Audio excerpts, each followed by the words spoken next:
No nii, ma pean vaatama kaamerasse, et otse rääkida, et kui ma vaatan ekraani, siis on niimoodi vasakule. Ma püüan, et täna on siis mul väga hea tuju ja ma tahan järjekordselt lihtsalt oma mõtteid välja valada kaamerasse. Ja esiteks ma tahan öelda, et ma ei küsi mingeid soovitusi, et peale minu eelmist mõtterada mulle mitmed inimesed kirjutasid mingeid soovitusi, et ma ütlen kohe ära, et soovitusi ma ei soovi ja ei küsi, aitäh.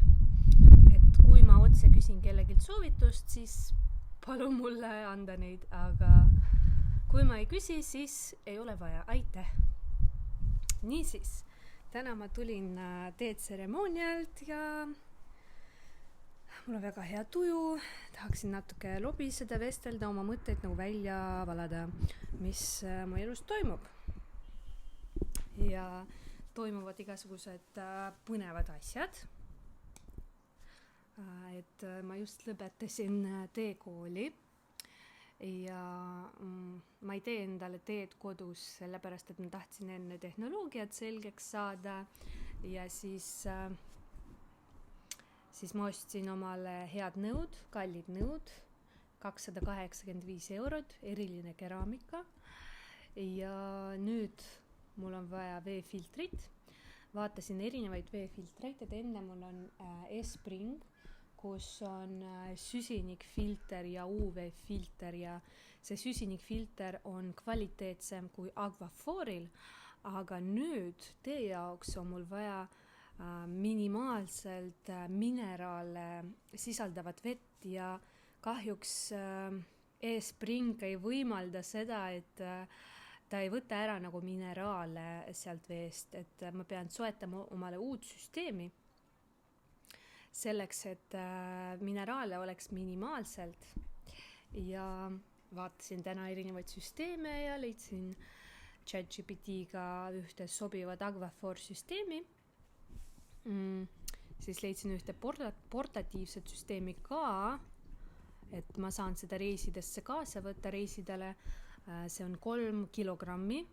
See on natuke selles mõttes paljus kaasas kanda, aga ei ole võib-olla liiga palju. Niisiis ma ostan selle filtrisüsteemi ära ja siis hakkan vaikselt testima erinevaid teid ja ilmselt mingi hetk hakkan kutsuma teed jooma ka teisi. Selline uudis ja olen selle üle väga õnnelik, sest tee on nagu minu atdušana. Sellist sõna eesti keeles ei ole, see on nagu hingepuhkus umbes tõlkes. Et just käisin teetseremoonial ja siis ma panin uuesti ennast teekooli kirja teisele tasandile ja esimesele tasandile uuesti. Nii, ma näitan teile kohe ka oma diplomid, mis ma sain.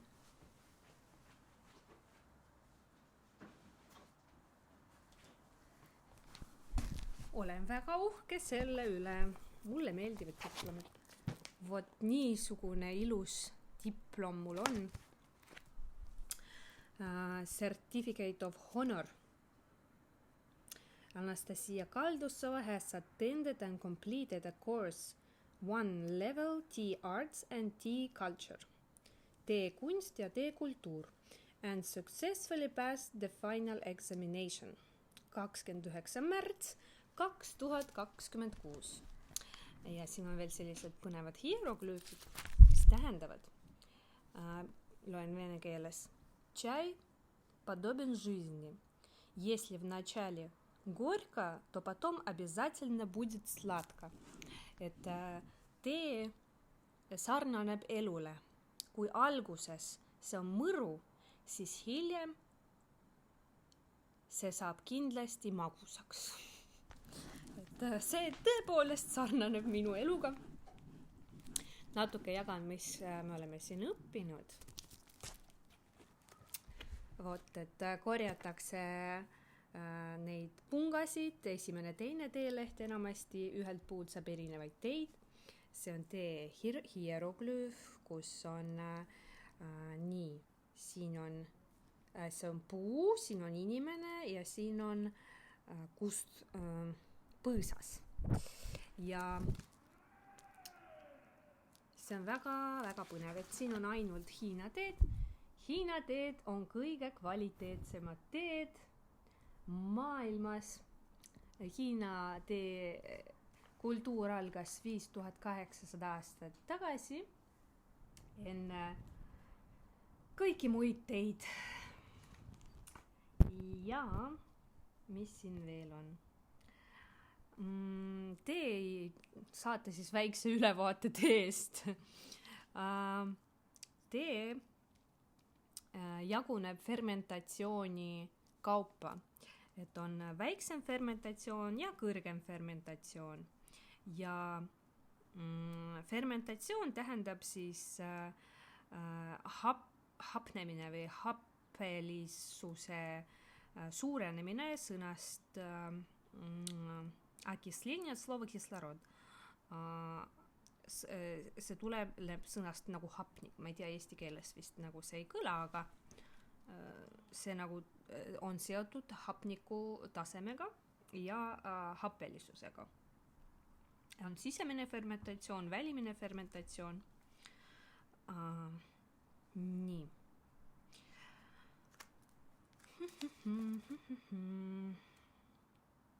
Nii, siin on instrumendid. Instrument on väga palju ja need kõik on hiinakeelsed ja siis hiina keele, vene keele järgi on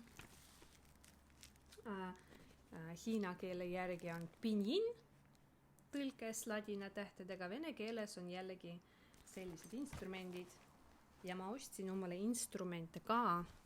See maksis 80 €, ma näitan teile.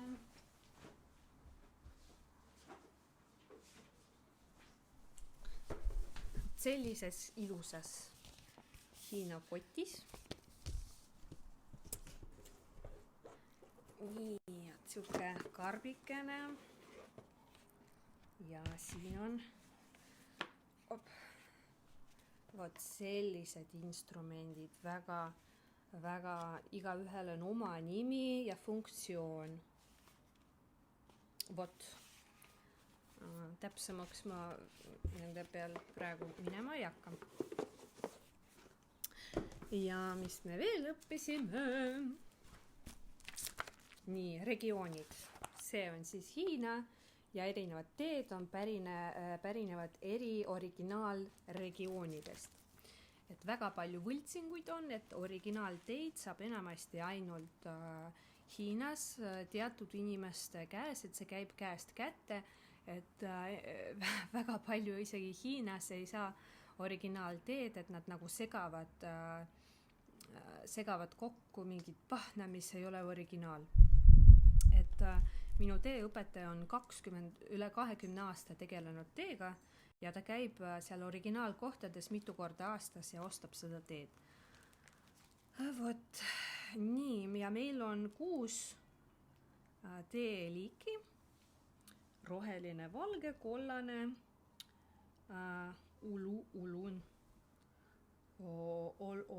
olon eesti keeles. Inglise keeles on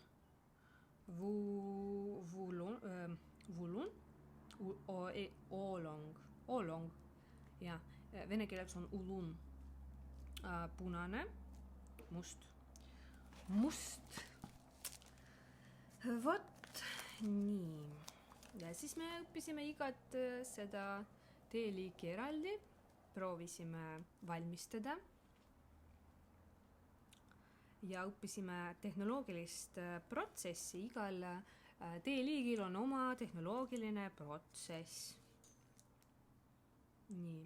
Oluline on veel näiteks vesi, et nagu ma eelnevalt ütlesin, et see peab olema minimaalse mineralisatsiooniga, ehk siis 20–30 milligrammi. Et isegi joogivesi ei sobi ja tavaline kraanivesi ka ei sobi, et parim on обратный osmos, see on nagu pöördosmoos vist. Ja seda saab mõõta TDS3 selle instrumendiga. Ja pH tase peab olema neutraalne või natuke aluselise poole. Niisiis, siin on kõige kuulsamad rohelised hiinateed. Ja siin on tehnoloogiline protsess, kuidas valmistatakse rohelist teed, mis on iga etapi nimi, kuidas see käib. Nii, siin on kollane tee täpselt sama asi. Siin on ajalugu. Ajalugu mulle väga meeldis, et see natuke siis ajaloost algas 5800 aastat tagasi. Shen Nunist, siuke mees, kes siis oli üks Hiina liidritest ja kes õpetas hiinlasi, kuidas maad nagu üles künda, maad üles teha. Ja tema tegi siukse traktaadi nendest nagu taimedest. Ja ta katsetas enda peal mürgiseid taimi ja siis oma traktaadis ta mainis teed kui taime. Ja see oli esimene kord ajaloo jooksul, kui teed üldse on kuskil mainitud. Edasi siis seda kasutasid Daossi need, ma lihtsalt tõlgin, sellepärast mul on siuke, võtab vähe aega. Daossi mungad, mungad. Ja kasutasid seda teed nagu eliksiir igavese elu jaoks. Ja siis Daossi rituaalides kasutati. Siis seda kasutasid budistlikud mungad ja nad hakkasid kasvatama siis teepõõsaid ja kasutasid teed selleks, et meditatsiooni ajal mitte magama jääda. Ja siis mingil hetkel budistlik filosoofia, religioon siis, kuna seda hakkasid kasutama, siis läks nagu tavainimeste ellu ja tavainimesed hakkasid kasutama taime supis. Aga siis ühel hetkel oli selline mees nagu Lu Yui, see on tee ajaloos väga kuulus mees, ta elas aastatel 733 kuni 804 Tang dünastias ja tema siis, kui oli väike, teda siis anti budistlikusse kloostrisse väiksena ja seal ta tutvus siis teega. Ja siis ta hakkas rändama tsirkusegrupiga ja õppima neid teid erinevaid. Et siis see ei olnud nagu populaarne, tol hetkel see oli nagu teesupp, teest tehti suppi. Ja ta oli reaalne inimene, kes eksisteeris ja ta tegi sellise traktaadi nagu tee kaanon. Ja see on esimene selline raamat või kaanon, traktaat, kus oli mainitud teed ja nagu uuritud erinevaid teid. Teeuuring. Et ja siis tolleaegne imperaator Xuanzun 2 korda kutsus Lu Yuid, et temast saaks isiklik teemeister, aga ta ütles ära, et tol hetkel, kui keegi ütleb imperaatorile ära, siis see tähendas seda, et tal pea lendab otsast, aga imperaator nii tugevalt austas Lu Yuid, et ta lasi tal lihtsalt minna, lasi vabaks. Ja Lu Yui võrdub siis teejumalustega. Ta on nagu teejumal. ja siis ühel hetkel seesama imperaator Xuanzun hakkas seda kasutama, et see tee läks budistlikest nendest kloostritest välja ja imperaator hakkas kasutama seda teed ning uuriti, kus on kõige paremad teed ja kõige parematele teedi pandi siis teemaksu peale ja siis sellel teel kohe hind tõusis, samas tuli teemaks ja tekkisid imperaatori teed. Nii, ja sellel on ka eraldi nimetus Ming Cha, see on siis imperaatori tee või kuulus tee. Nii, siis on üks teine imperaator, kelle nimi Huizun, kes elas Sunni dünastias aastatel 1082 kuni 1135. Et tema siis viis seda teed eliiti ja tegi seda populaarseks nagu eliidi keskel. Ja tee ei olnud enam supp, see muutus väga populaarseks. Ja tekkisid sellised teevõistlused näiteks ja seda nimetatakse tee revolutsiooniks. Nii. Siis oli imperaator Hun-U, dünastia Min ja siis ta lõi uut teetehnoloogiat, et enne ta oli nagu sellistes brikettides, aga nüüd loodi selline tehnoloogia nagu tee skrutšivanja tšaja, et nagu kui tõmmatakse nagu, ma isegi ei oska öelda ja ma ei hakka ka tõlkima, vahepeal läheb see natuke raskeks, et siis oli see kuulus TD,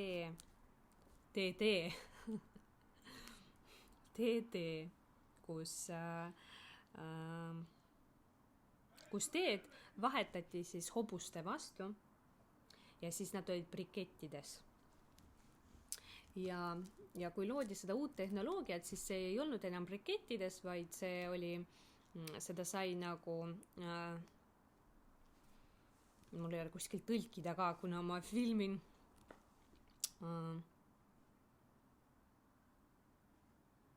Üks moment. Rassapnoi tšai, et nagu vabas kaalus, et kui see on vabalt kaalutud, mitte brikettides, siuke vaba, ma ei oska teile kirjeldada, et kui kellelgi on küsimus, siis kirjutage sellest kommentaaridesse ja ma tõlgin teie jaoks eraldi selle nimetuse. Nii, ei olnud enam kokku pressitud, vaid oli nagu vabas vormis, nagu seda uus tehnoloogia tekkis. Ja kõik muutus. Nii, siis edasi uus tehnoloogia. Siis hakati eksportima dünastia Tsing 1735 kuni 1796, seda hakati eksportima Euroopas ja Venemaale. Siis hakati seda eksportima Euroopasse ja Venemaale, Euroopasse näiteks Inglismaale, Hollandisse, Portugali ja Prantsusmaale ja kõige rohkem siis Inglismaale. Ja sellest sai suur äri. Inglismaa tahtis välja tuua neid põõsaid Hiinast, aga Hiina oli kinni ja oli siuke 100-meetrine tsoon kauplemise jaoks. Ja kuna tol hetkel inglased olid kolonisaatorid ja siis nad tahtsid koloniseerida ka Hiina.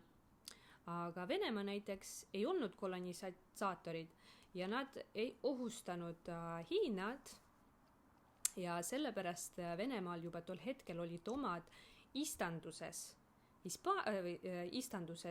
Hiinas et venelased nagu ei läinud sinna sisse, aga nad investeerisid raha ja need olid juba nagu omad isiklikud istandused, aga Inglismaa ohustas ja tahtis koloniseerida ja seepärast inglastel tol hetkel isegi ei olnud neid istandusi ja oli 100-meetrine tsoon, kus siis kaubelda.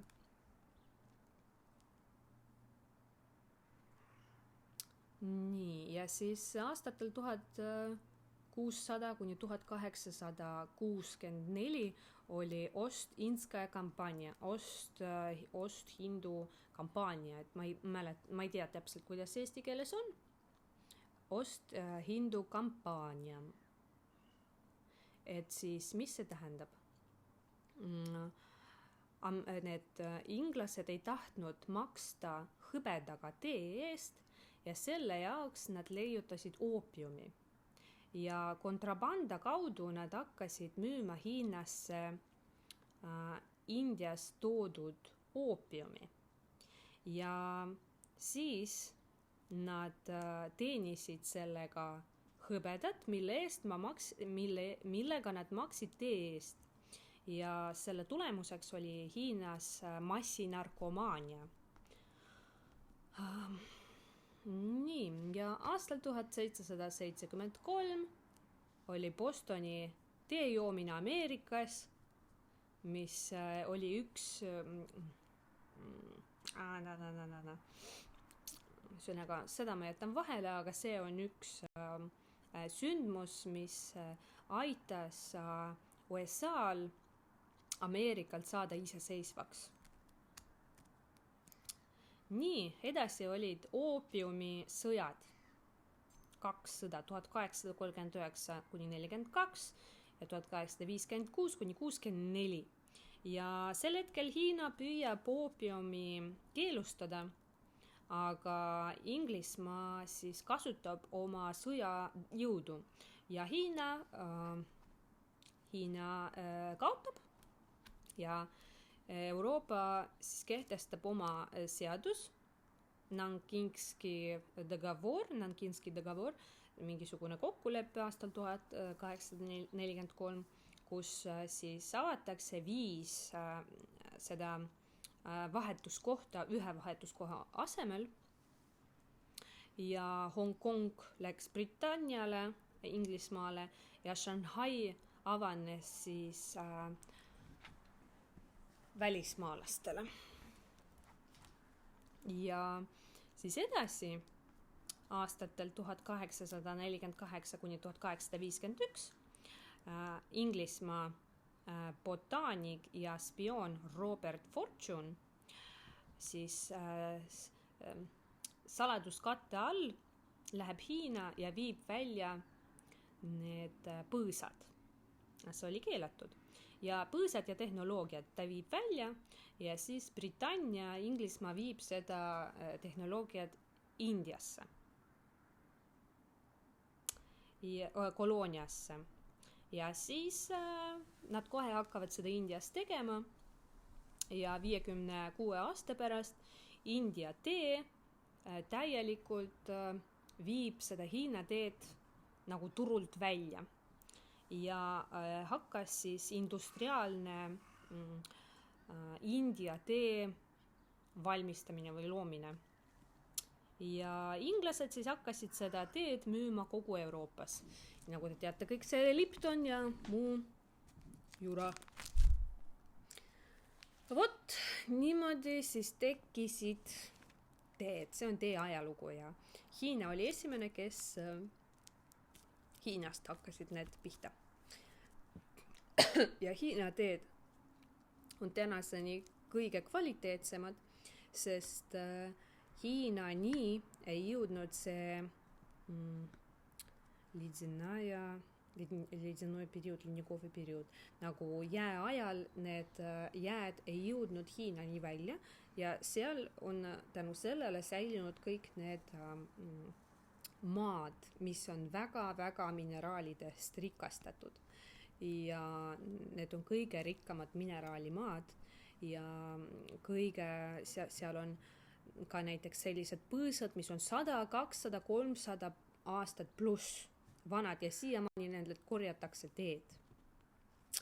edasi siin on valge tee, baitša, tee ekspositsioon, kuidas valmistada teed, temperatuur, aeg, kogus, kuidas valmistada teed. Nii, siin on erinevad pildid siis teest. Vot veel pilte endale meelde jätmiseks, veel pilte. Nii, heledad ulunid, ütlen ulun. Sветлый улун. Nii. Siis on tumedad ulunid. Ja siis on keemiline koostis. AAA, alkaloidid, aminohapped, antioksüdandid. Ja siin me õppisime, mis keemiline koostis on teel, kofeiin, taniinid, mis on tee, mis see tee teeb, mida siis tee teeb. Ta nagu kofeiingi, lihtsalt sellele teel on teine nimetus, on taiin, teiin. Mateiin on ka ja guaraniin on ka tegelikult sama. Et tegelikult ta turgutab meie kesknärvisüsteemi, tõstab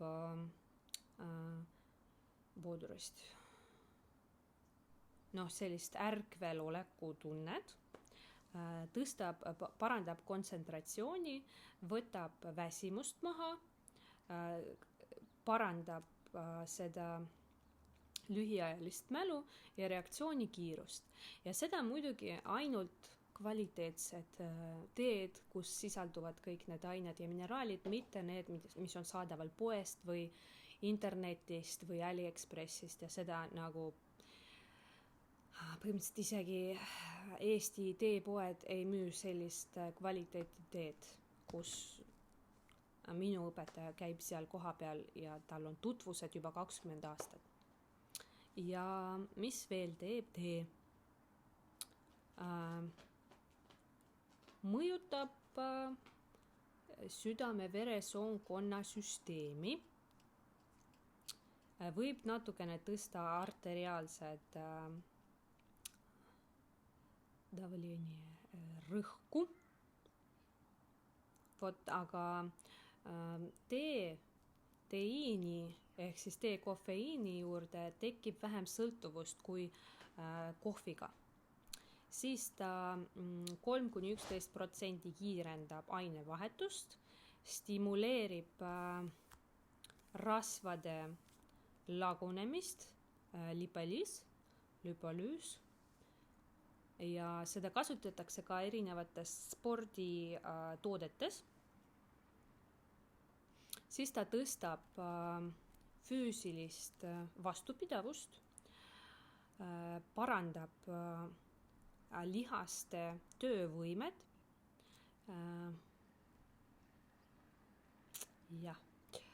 Siis ta natukene viib vett välja.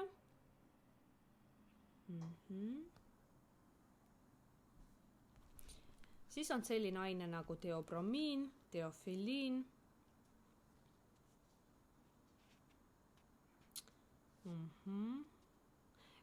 Teofiliin näiteks kergendab hingamist ja lõdvestab bronhide lihaseid. Siis teobromiin natukene laiendab veene. Tak. Ja need on kofeiini sugulased siis. Ja nii, mis siin veel põnevat on?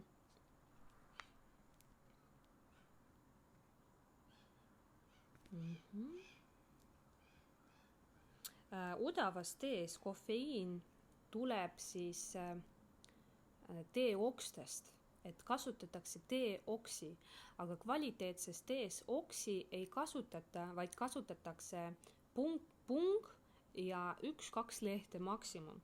Ja sellepärast tavalises tees selline mõju on suurem, kuna selles kasutatakse neid oksi ja seal on rohkem kofeiini.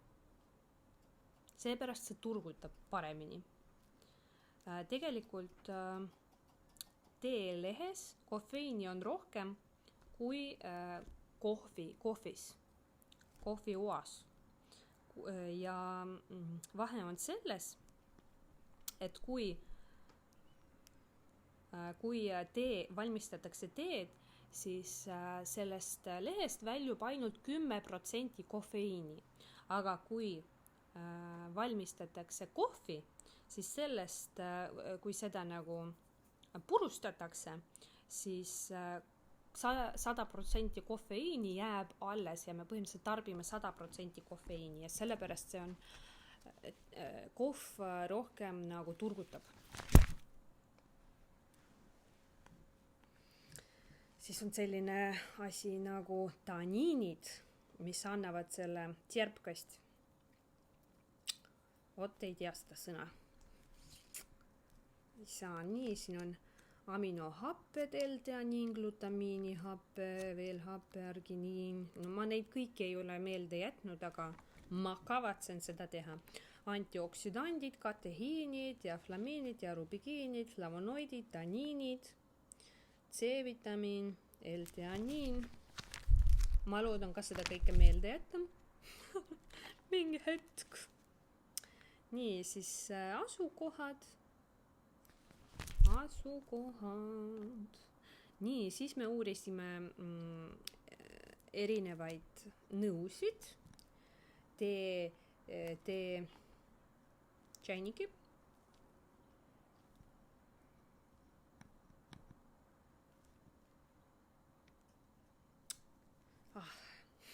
Sorry.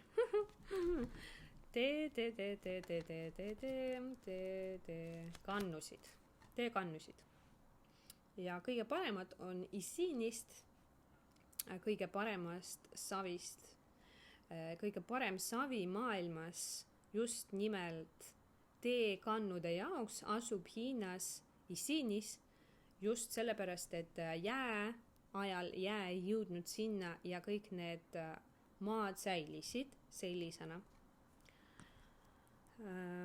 Sellepärast loetakse kõige paremaks. Vaatasime erinevaid vorme, neid on sadu erinevaid vorme. Et kui te saate aru, kui ammune tehnoloogia see on, et tee on 5800 aastat vana, et siis selle aja jooksul on see väga palju arenenud. Tumedad ulunid, ulunid. Nii, erinevad. Siin on veel.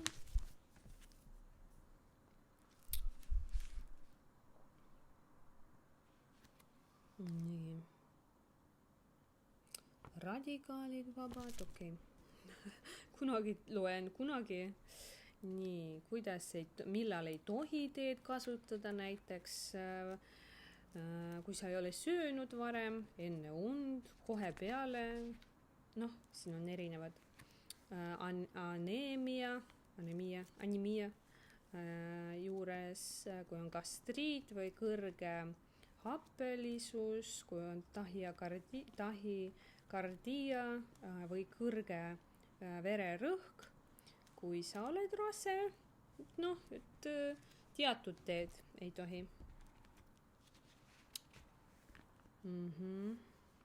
Punane tee ja see, mis me oleme harjunud nimetama mustaks teeks, tegelikult Hiinas seda nimetatakse punaseks teeks. Et siin on suur erinevus. Nii, polüsahhariidid. Vot, seda ma ei ole väga selgeks saanud. Aga põhimõtteliselt see annab teele sellise magususe, järelmagususe. ja libesuse, et see on sihuke libe. Oi, siin on ka positiivsed mõjud,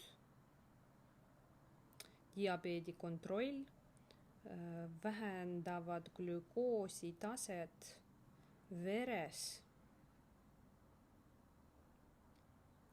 aitavad madaldada halva kolesterooli taset ja teevad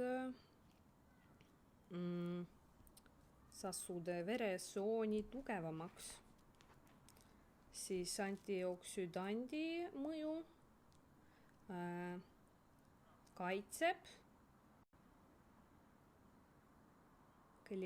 rakkusid, kaitseb rakkusid siis selle eest, et nad katki läheks või niimoodi. Nii, siis on must tee ja inglise keeles seda ei nimetatakse black tea, seda nimetatakse dark tea, heicha. See ei ole must tee, mida siis meie oleme harjunud nimetama.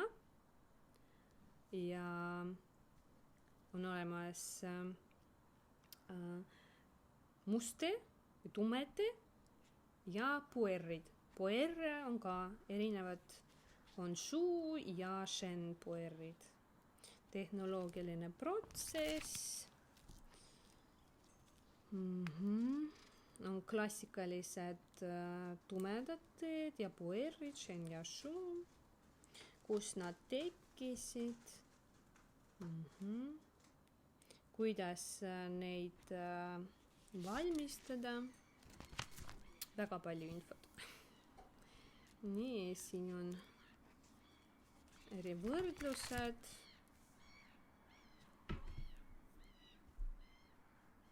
Mida ma ei ole veel lugenud, uurinud. Nii, puerri kodumaa, regioonid.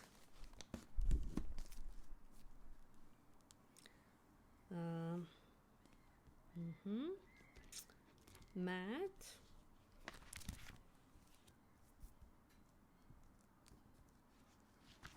Nii, siin veel puerridest.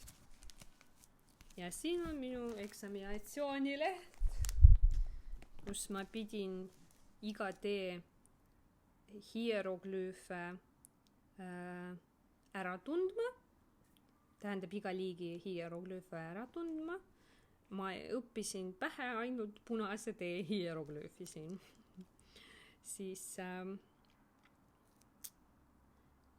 Siis ma pidin loetlema, siin olid erinevad tee sordi nimetused ja ma pidin ära arvama, millised on rohelised nendest. Siis ma pidin ära arvama, millised on punased, siin oli 4 tükki. Siis ma pidin ära arvama, mis tähendab AAA keemilises, ehk siis aminohapped, alkaloidid ja antioksüdandid. Ja siis, mis osadest koosneb tee kompositsioon. Ja see ei ole veel kõik.